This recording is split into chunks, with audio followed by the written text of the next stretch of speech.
The question of how to measure size has been asked around the globe since antiquity. As soon as humans could understand the concept of property and ownership, they've been looking for ways to compare the sizes of their property to better share, steal, and trade. Although developments were quickly made relating the areas of rectangles and squares and triangles, the size of one of the most universally common and simple shapes continued to evade mathematicians for thousands of years, that of the circle. Efforts to square the circle have always been futile and remain so to this day. By squaring the circle, we're referring to the act of constructing a square whose area equals that of a given circle. So square units are a common, convenient reference for area since they leave no gaps between them and can be rearranged and divided easily into triangles and other shapes. But circles having no sides could not be easily related to squares. In fact, they could not even be easily related to other circles for quite a while. 4,000 years ago, in modern-day Iraq, circles were first approximated as having an area equal to about 3 times the square formed from their radius. This ratio was refined to about 3.125 shortly thereafter, and at a similar time, records show that the Egyptians were using a value of about 3.16. However, it would take for almost 2,000 years until the Greeks, Egyptians, and Chinese would discover a method for refining this relationship. To see why the ancient Egyptians were regularly plagued by the questions of area, suppose that you were a wealthy citizen in ancient Egypt and you owned a prime piece of real estate that bordered the Nile River, a nice waterfront view. In a land of sand, this is not going to be a cheap property.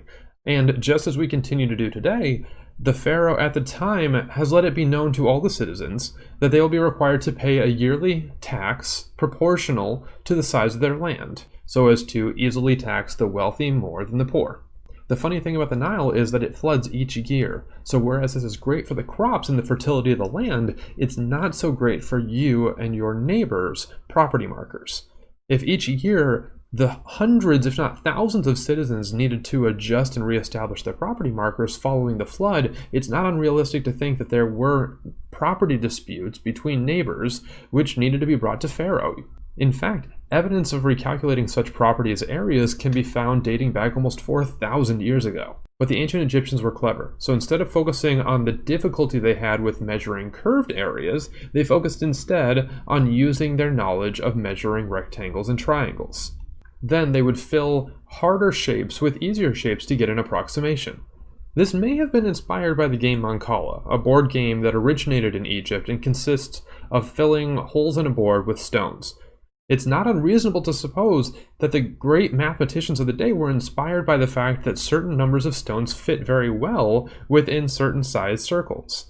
In fact, a circle constructed from a string of length 9 fit approximately 256 stones, each one with the side 1 unit long, which could be rearranged to form a larger square with side length 16.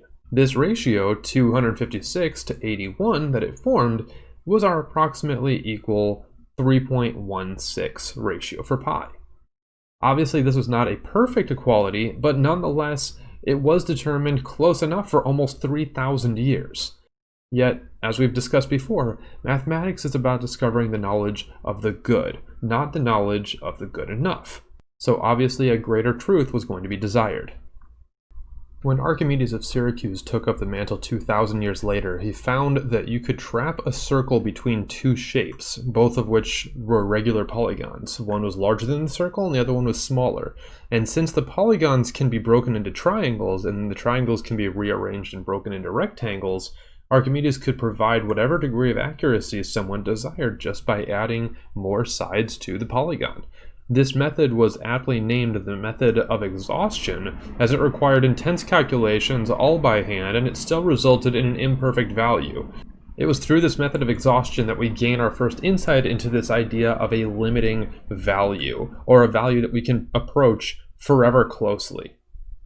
It's worth noting that Xue Chong a brilliant Chinese mathematician and an astronomer would approximate pi through a similar method to be about 355 over 113, which was approximately equal to our version of pi down to about 5 or 6 decimal points, by using a similar method as Archimedes, but about 600 years after Archimedes did, even though Chongxi would not have been familiar with Archimedes' work, so deserves just as much of the credit.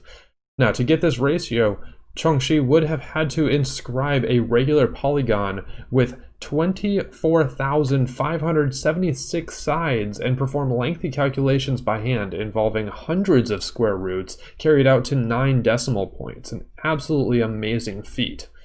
Although Archimedes and Chongxi could determine its existence, calculating the limiting value for pi was unattainable with their current mathematical abilities. They had discovered something practical, but not something pure. In fact, for thousands of years after Archimedes, mathematicians continued working to square the circle to no avail. It was not until almost the 1900s that a German mathematicians, Lindemann and Weierstrass, would prove that squaring the circle was actually an impossible task.